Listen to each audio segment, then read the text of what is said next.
I'm going to be explaining the 3 types of leaveners that can be used for baking. But first, I'm going to explain why I chose this topic.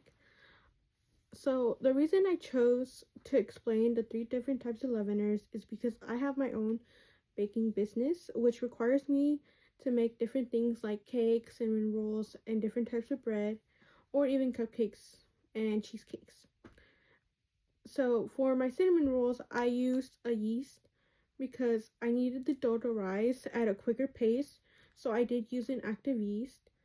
The only reason I ever started baking was because some of my friends told me I should start baking as they loved receiving sweet treats and my different desserts that I made for special holidays. So I made these for Valentine's Day, and that's when I had first started off and I was not selling things. So I just wanted to share my passion with everyone, as many people think that these different leaveners are all the same and there is no difference between them, but there is. And so the 3 types of leaveners I'm going to be talking about is yeast, baking soda, and baking powder.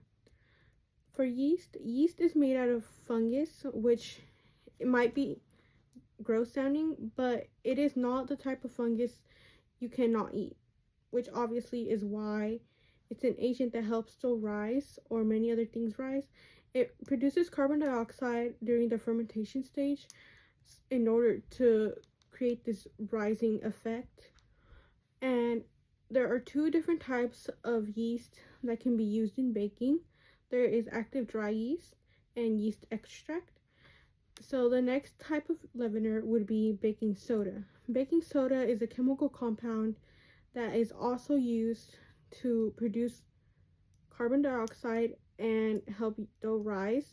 But instead of it just being an active dry yeast in which you need liquid to activate, it actually does need a liquid to activate, and it needs an acid as well to help create and produce the carbon dioxide that helps the dough rise. It can also be used for cleaning, cosmetics, and medicine, as many people love to use baking soda to create different compounds to clean. And so the next thing is baking powder, which is a different type of leavener because it's like one of the ones that you can use as a last resort. A baking powder is a complete leavening agent which is made out of baking soda and acid, so this only needs a liquid to activate. You don't need anything else, as it is a compound that is made up of many different things. So in order to make a baking powder, you can make it out of baking soda, acid, lemon, which can be a lemon, and also you can combine many different things to create a baking powder. So this is more as of a last resort, and so this is why I chose to explain the different types of leaveners that can be used, because many people do believe that they all have the same things they are made out of, but they are all different.